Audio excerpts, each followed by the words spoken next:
Hello, and welcome back to the Vision of Veritas.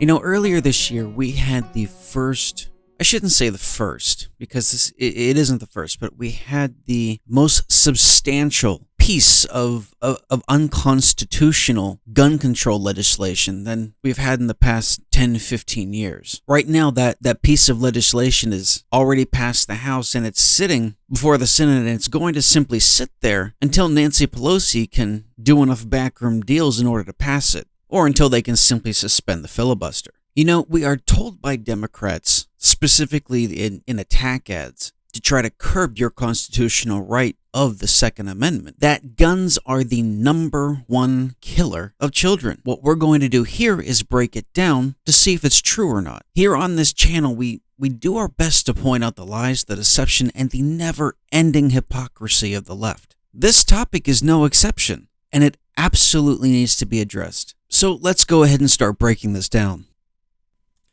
What we're going to do is we're going to start off by listening to some of these ads here. Some of them are going to be older, some of them are going to be relatively new, and some of them are going to be brand new.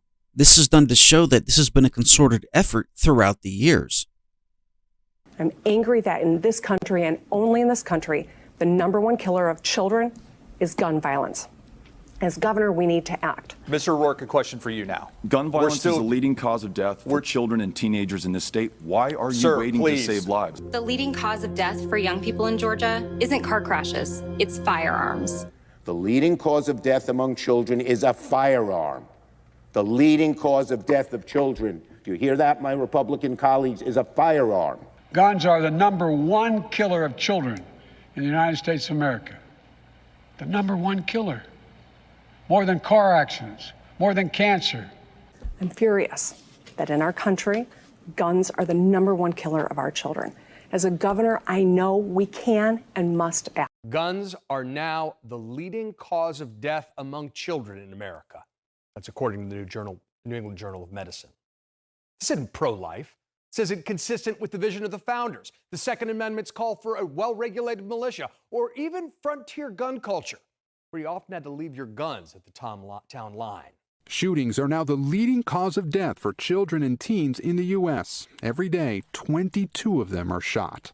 The topic of guns is often seen as political, but you see it as a public health issue. It is a public health issue.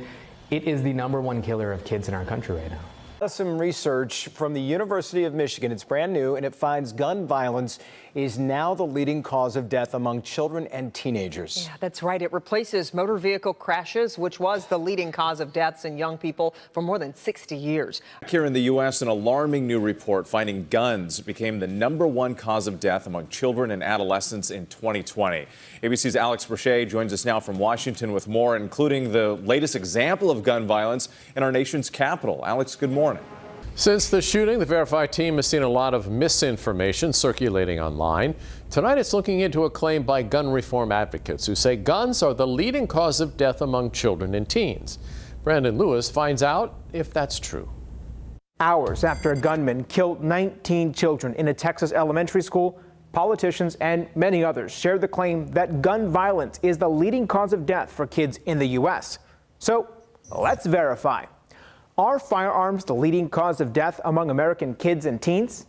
Our sources are the Centers for Disease Control and Prevention and a study published in the New England Journal of Medicine on the causes of death among children in the U.S. Nationwide data compiled by the CDC shows in 2020 the leading cause of death for Americans aged 1 to 19 was firearms. The NEJM study shows that was the first time firearms surpassed motor vehicles as the leading cause of death. So, yes, firearms were the leading cause of death for kids and teens in 2020.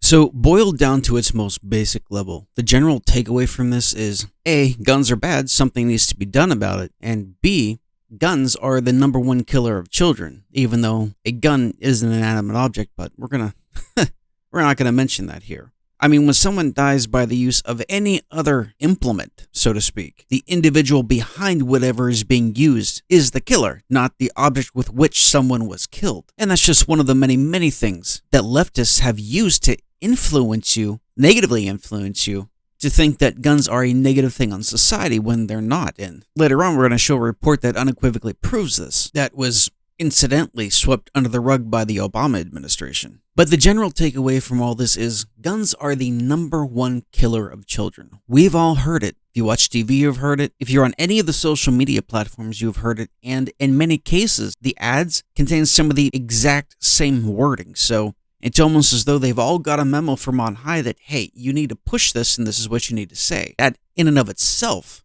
regardless of the topic, should give you pause for concern. So how do they come to this conclusion? How do they make the statement that guns are the #1 killer of children? And how is this information derived? Well, for that, we can simply look at the sources that they use. So where is this information coming from, and how is the data manipulated to peddle a specific narrative? Well, number one, we can go to childstats.gov and see injuries, both intentional and unintentional, with regards to children. Now, children, as far as the government is concerned, are between the ages of 1 and 14. Remember 1 and 14. We're going to save that for later. You see, there's data all the way back to the 1980s from what I can see here.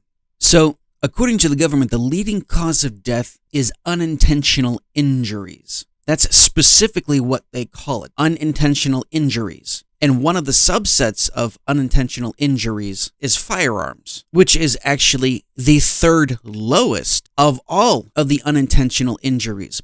What they're telling you is blatantly false. If you look right at the data, to which, like I said, anybody can look up themselves, the leading cause of death in children, under essentially the heading of accidents, is drowning. From there, we have motor vehicle traffic accidents.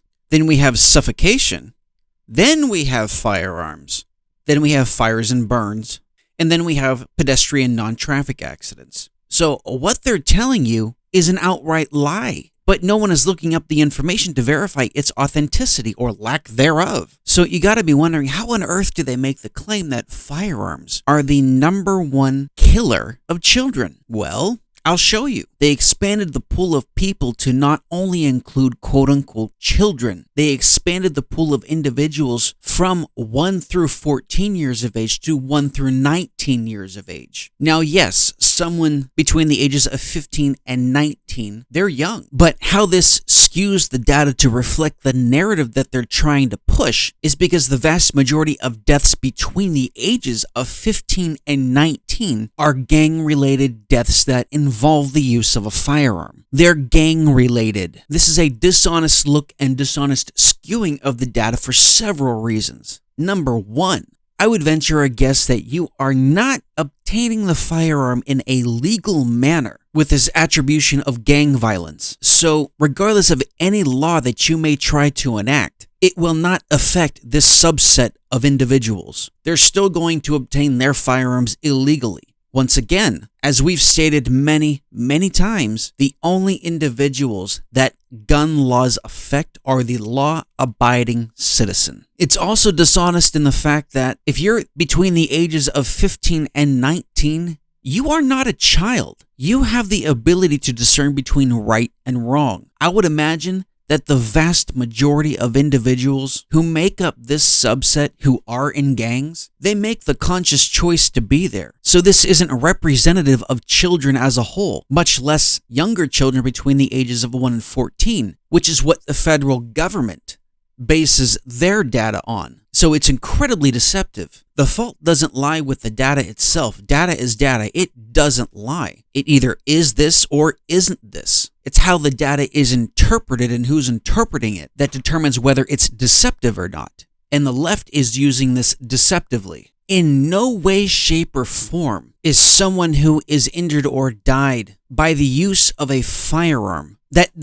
is gang related is the same as a 4, 5, or 6-year-old in a home who tragically dies by an accident with a firearm. They're not the same at all. They're not even on the same playing field. But Democrats are skewing the data to make you think that the deaths of children have spiked within the home due to firearm violence or accidents with firearms, and it's absolutely unequivocally via the data not true. Democrats are trying to deceptively tell you, parents of America, that your child is more likely to die of a firearm than cancer, which is not true. That your child is more likely to die due to a firearm then drowning, then suffocation, then a pedestrian accident, then an automobile accident, which is absolutely unequivocally untrue. And you don't even have to take my word for it. You simply look it up for yourself. So if you follow this down the rabbit hole, eventually you're going to have to ask yourself, you have to ask yourself why. Why are they trying to do this? Why are they trying to deceptively influence you? Why are they trying to pass all kinds of gun control legislation? Remember when I said earlier that Obama swept under a rug a report that he had the CDC do? The reason why he swept it under a rug is because it showed that firearms in the hands of law-abiding citizens save a minimum of 1 million to potentially 3 million lives on a yearly basis. The complete and utter antithesis of what the left is trying to tell you. Again, that is a minimum of 1 million, upwards of 3 million lives saved due to the legal use of firearms. And I'll leave a link to the study in the description because it's not easy to find. But again, why are they doing this? Why is it a carefully planned and executed attack on the Second Amendment? If the Second Amendment just stood for hunting, there would be no need for this. If the Second Amendment stood for simply defending yourself, there would be no need for this. The reason why this is all happening is because of the original intent of the Second Amendment. And that original intent was and still is today, so the citizens of the United States can fight back against a tyrannical government. I've said it many times before, I will say it again. Some of the worst atrocities in history came very shortly after A, a population was disarmed, or B, because a population was always disarmed. Folks, there is no way to overstate just how important the Second Amendment is. Your Second Amendment rights are non-negotiable. They weren't put in place for hunting. You needed to hunt to survive. They weren't put in place for self-defense.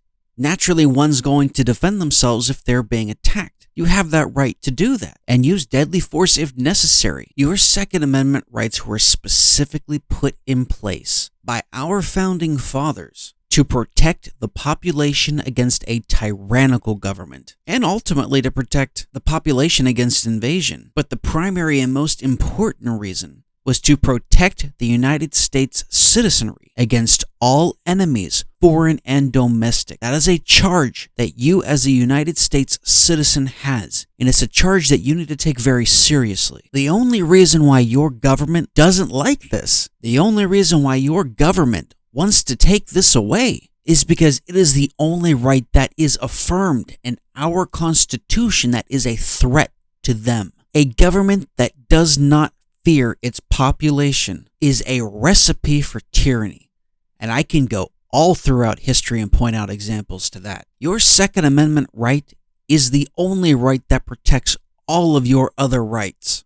When that Second Amendment gets completely eroded or taken away, and if we continue along this path, it's going to happen, a more blatant and obvious evisceration of your other rights will start to happen. One only needs to look to history in other countries to see this. Don't think that it can't happen in your country. Don't think that it can't happen in the United States of America, because it absolutely can, and it is. Living in the United States of America does not exempt you from the evils that have happened to other countries throughout history. We are the nation that we are today because of our Constitution, because of our Bill of Rights, because of the rights that are affirmed by the Constitution that were put in place by our forefathers.